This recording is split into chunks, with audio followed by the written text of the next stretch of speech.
عورتیں ناقص العقل ہوتی ہیں، ان کی گواہی بھی آدھی ہے، وراثت میں ان کا حصہ بھی آدھا ہے، انہیں گھروں میں بند رکھنے کا حکم ہے اور وہ اکیلے ٹریول بھی نہیں کر سکتی اور انہیں مارا بھی جا سکتا ہے۔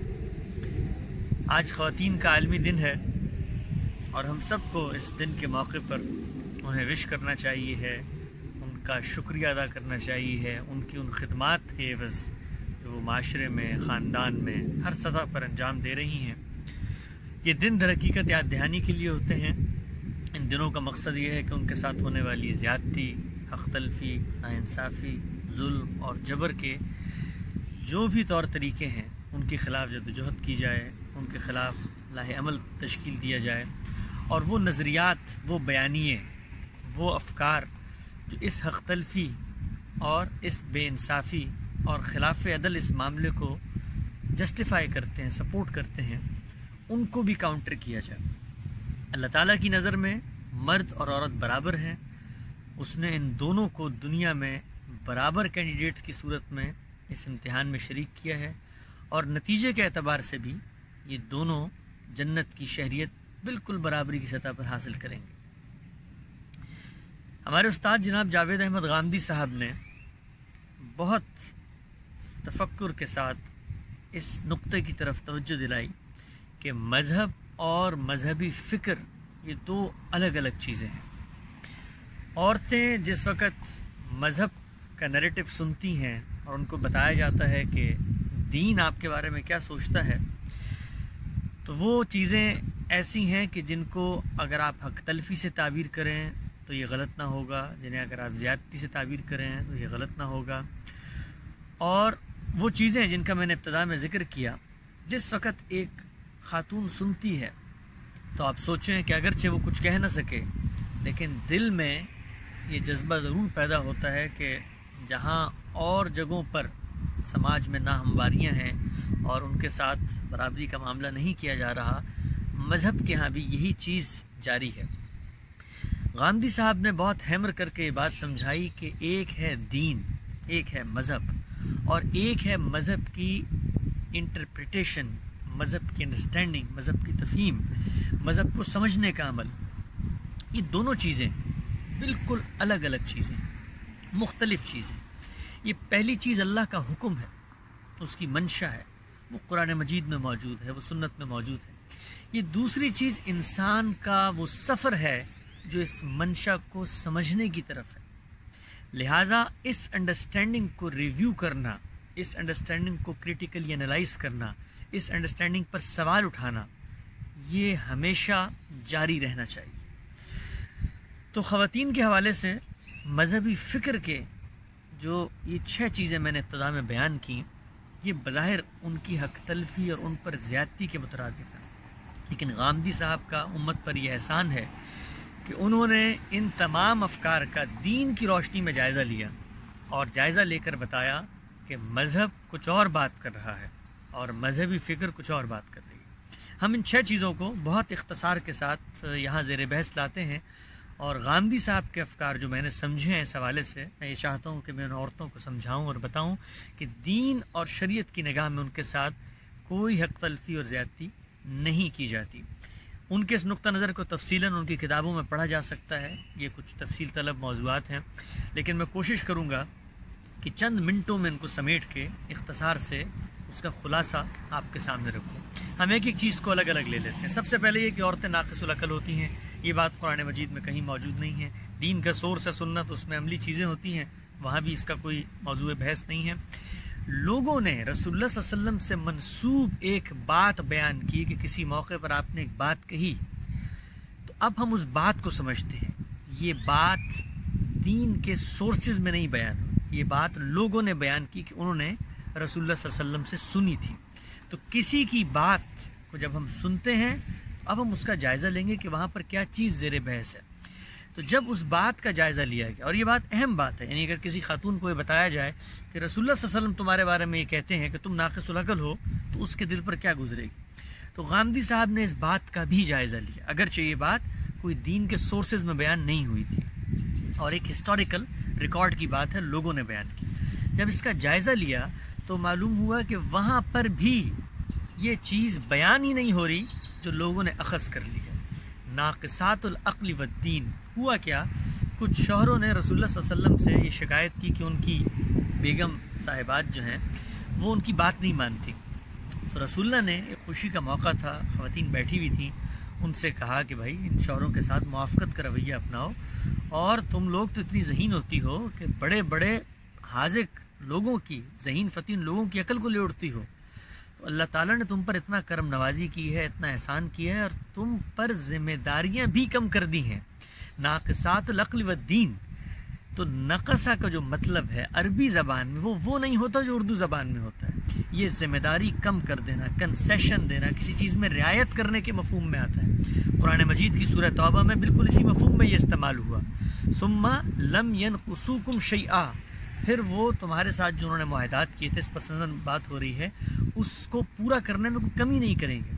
تو رسول اللہ صلی اللہ علیہ وسلم نے ان عورتوں کو کہا کہ بھائی تم ان کے ساتھ موافقت کا رویہ اپناؤ، تمہارے ساتھ تو اللہ میں نے دنیاوی معاملات میں، یعنی تم پر نہ ذمہ داری ڈالی گئی دنیا کی، اور پھر فرمایا کہ تمہاری گواہی بھی جو ہے وہ آدھی ہوتی ہے، اس کی ہم آگے وضاحت کریں گے الگ سے کہ آدھی گواہی کیوں ہوتی ہے، یہ دنیا کی ذمہ داریاں بھی نہیں ڈالی گئیں اور دین کی ذمہ داریاں بھی کم کر دی گئی ہیں۔ مثلا اگر تم مخصوص ایام میں ہوتی ہو تو نہ نماز ہے نہ روزہ ہے، اس میں بھی اللہ تعالیٰ نے یہ کنسیشن تمہیں ایک رعایت دی ہے، تو اس سب کے بعد تمہیں بھی ایک انابت اور رجوع کا رویہ اپنانا چاہیے۔ تو یہ لفظ تھا ناقصات العقل والدین، دین کی ذمہ داریاں کم کر دی گئی ہیں۔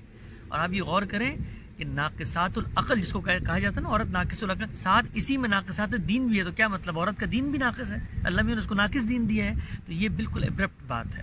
تو یہ غلط انٹرپریٹیشن ہے جس کو ہمارے مذہبی علماء نے، مذہبی فکر کے مفکرین نے سمجھا اور مذہب بنا کر پیش کیا کہ رسول اللہ صلی اللہ علیہ وسلم یہ کہہ رہے ہیں کہ عورتیں ناقص العقل ہوتی ہیں، حالانکہ اس جگہ پر یہ چیز سرے سے زیر بحث ہی نہیں ہے، بلکہ یہ کہا گیا ہے کہ ان کے اوپر ذمہ داری کم ڈالی گئی ہے۔ اگلی بات، عورتوں کی گواہی آتی ہوتی ہے۔ قرآن مجید کی سورہ بقرہ میں ایک مقام پہ اللہ تعالیٰ نے لوگوں کو یہ تجویز کیا، جو اللہ کو مانتے ہیں، جب وہ اللہ کو مانتے ہیں تو ظاہری بات ہے باہمی معاملات کے اندر وہ امکانات بھی نہیں پیدا کریں گے جس سے آپس میں نزاع ہوتا ہے، تو اللہ نے ایک پریونٹیو میجر کے طور پر یہ بات بتائی۔ کن کو بتائی؟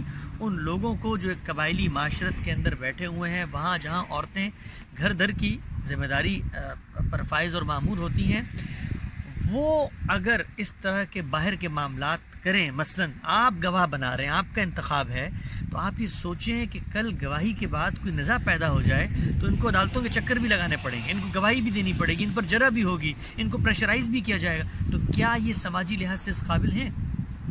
اگر نہیں ہیں تو پھر ایک کے بجائے دو کو لے جاؤ۔ یہ تجویز اصل میں کسی مستقبل کے اندیشے یا نزاع سے بچانے کی تجویز تھی۔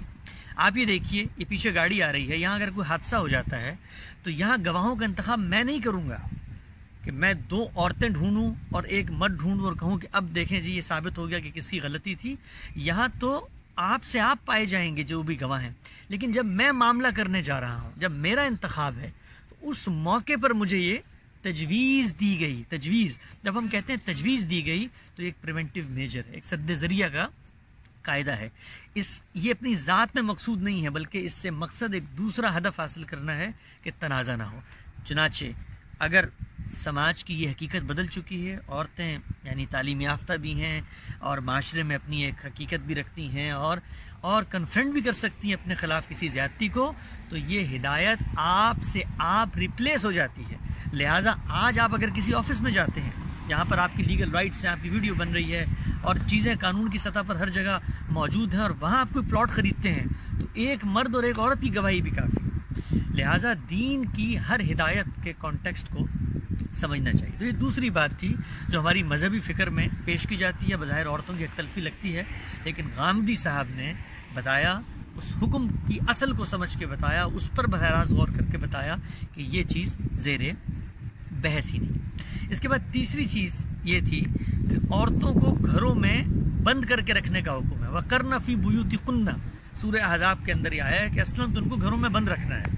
تو یہ جو نکل رہی ہیں ابھی آج کل، چلو مجبوری ہے کوئی نہیں، لیکن اصلاً حکم یہی ہے، یہ بالعموم سمجھا جاتا ہے۔ قرآن مجید میں بلکہ کسی بھی کتاب کو جب آپ پڑھتے ہیں تو اس کے آگے، اس کے پیچھے، اس کا سیاق، اس کا سباق، اس کا کانٹیکسٹ، اس کے مخاطبین، اس کا موقع گفتگو، سب کو سمجھتے ہیں۔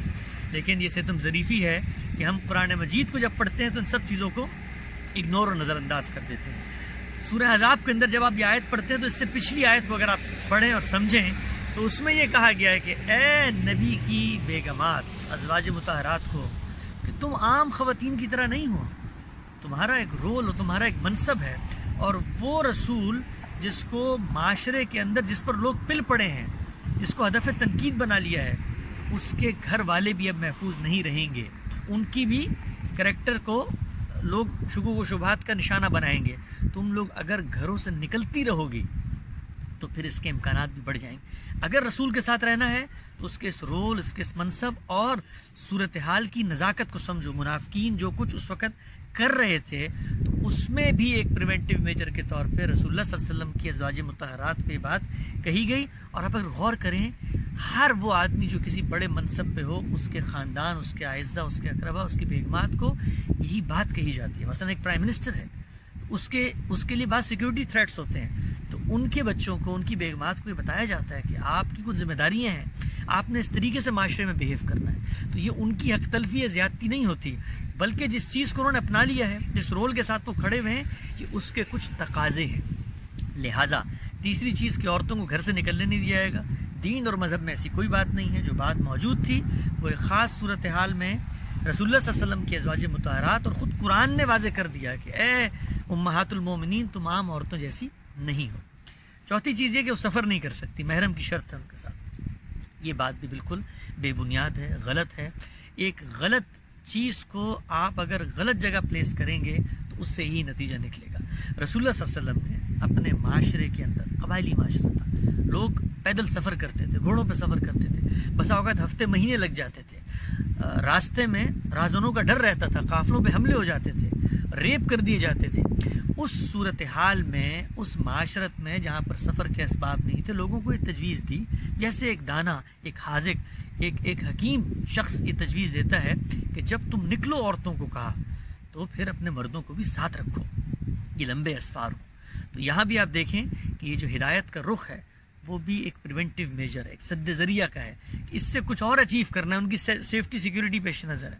لہٰذا اگر آج کے دور میں ہمیں یہ اعتماد ہوتا ہے کہ ہم اپنی بچی کو، اپنی بہن کو، اپنی ماں کو جہاز میں بٹھا دیں گے اور وہ کراچی سے نیو یارک پہنچ جائیں گی، تو یہ ہدایت اصل میں عورتوں سے متعلق ہوتی ہی نہیں ہے۔ لیکن ہمیں اگر کبھی اندیشہ ہو کہ ہماری بیٹی نے، ہماری بہن نے رات گئے کسی جگہ پر جانا ہے، تو پھر ہم بھی یہی کہیں گے کہ جاتے ہوئے بھائی کو ساتھ لے جاؤ، ابو کو ساتھ لے جاؤ، ماموں کو بتا دو۔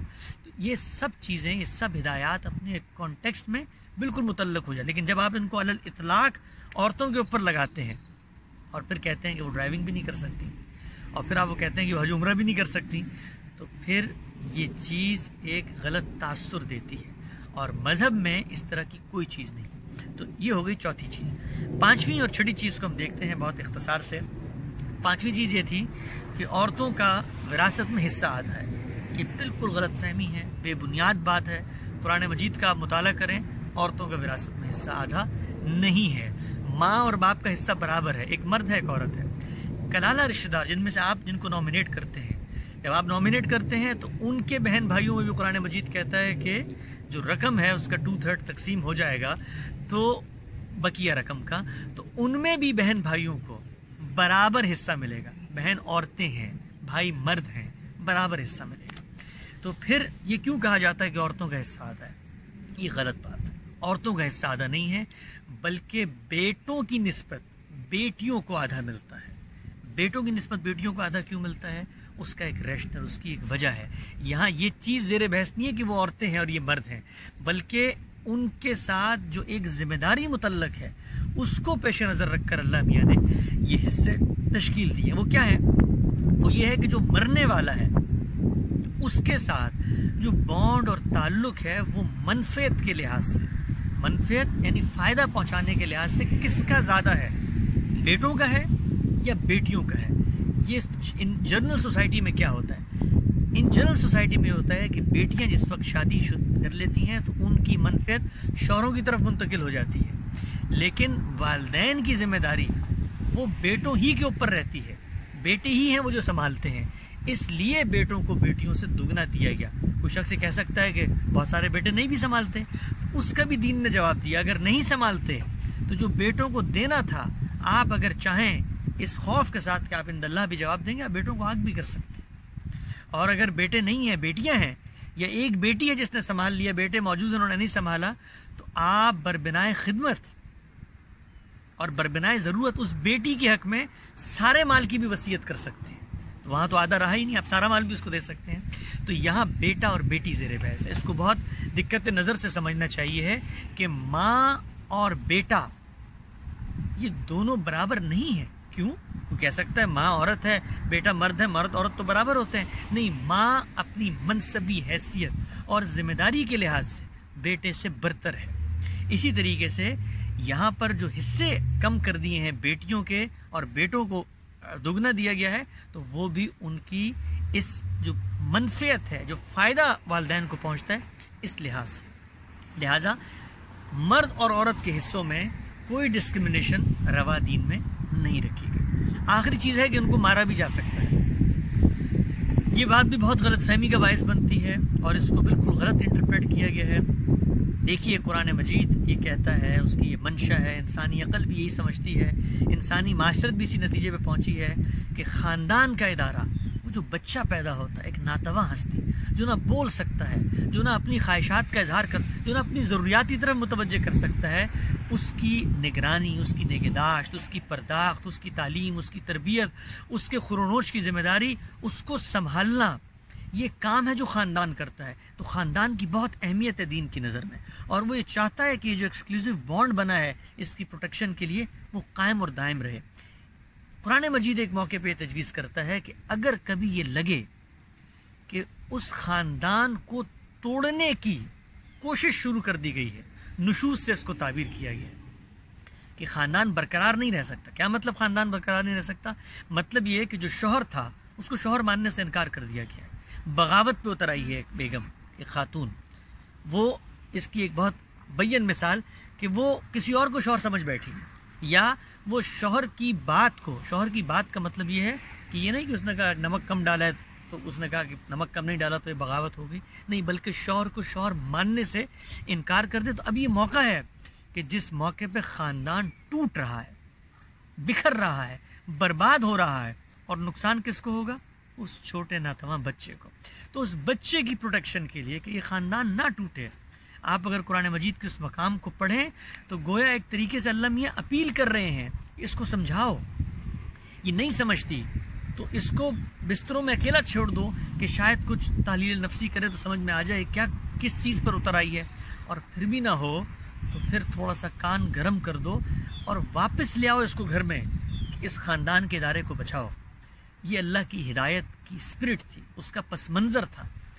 لیکن اس کے ساتھ ہوا کیا؟ اس کے ساتھ ہوا یہ کہ اس پوری پیچھے کی بات کو ہٹا کر جس درد کے ساتھ، جس اسپرٹ کے ساتھ یہ بات کہی جا رہی تھی، نمک کم کرنے پہ مردوں نے مارنا شروع کر دیا، استری نہ کرنے پہ مردوں نے پٹائی کرنی شروع کر دی، اور جوتے نہ پالش کرنے پہ پٹائی شروع کر دی، اور اپنی ماں کی بات سے مختلف رائے دینے پہ پٹائی شروع کر دی۔ تو یہ اب عورت کے ساتھ ظلم اور زیادتی شروع ہو گئی، اس کی حق تلفی اور اس کے ساتھ ناانصافی شروع۔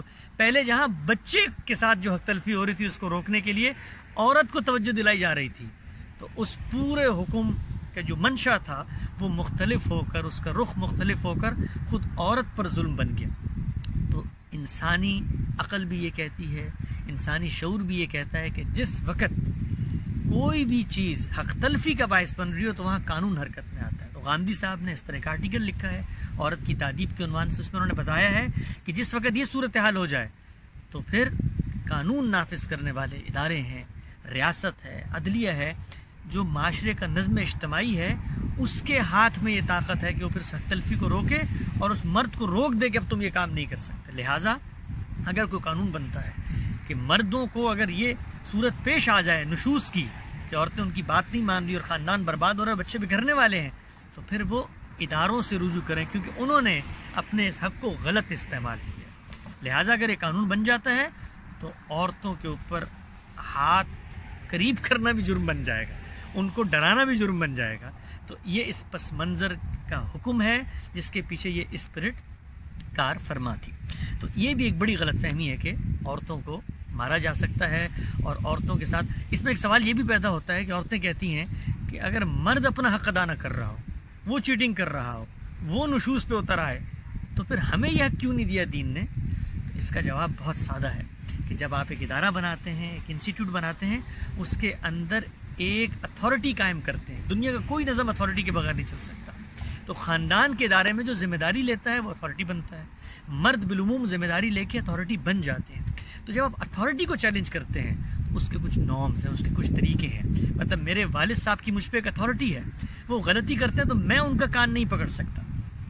ایک کانسٹیبل جس وقت میں سڑک پہ آتا ہوں مجھے روکتا ہے تو اس کی مجھ پر اتھارٹی ہے، وہ اگر غلطی کرے تو میں اس کو گرفتار نہیں کر سکتا، میں اس کو پکڑ کے گاڑی میں نہیں ڈال سکتا۔ تو ہر چیز کا ایک طریقہ ہوتا ہے، یہ حفظ مراتب ہے۔ تو شوہر اگر غلطی کرتے تھے تو اس کا طریقہ یہ تھا کہ آپ خاندان کے بڑوں کو، آپ اپنے اعزہ کو، آپ اس شوہر کے والدین کو، اس کی والدہ کو، معاشرے کے لوگوں کو، ریاست کے فریقین کو، سب کو شامل کر سکتے ہیں کہ اس کو سمجھاؤ کہ یہ صحیح جگہ پر آ جائے گا، صحیح جگہ پر نہیں آئے گا تو پھر یہ ہمیں نقصان پہنچائے گا۔ تو یہ چند یعنی 6 کے قریب میں نے لسٹ کی بنیادی چیزیں ہیں جو مذہبی فکر میں پائی جاتی ہیں اور عورتوں کی حق تلفی کا ایک نیریٹو فراہم کرتی ہیں۔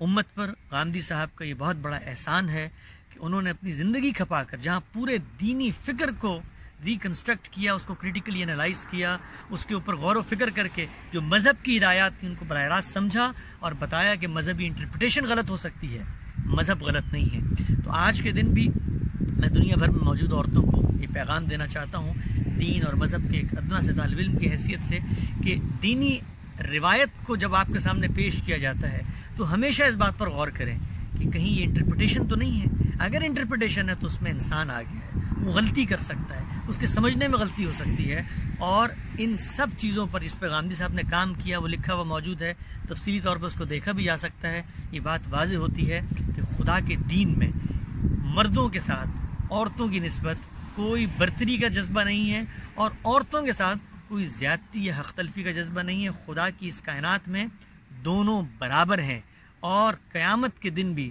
جنت کی شہری کے لحاظ سے دونوں وہاں پر موجود ہوں۔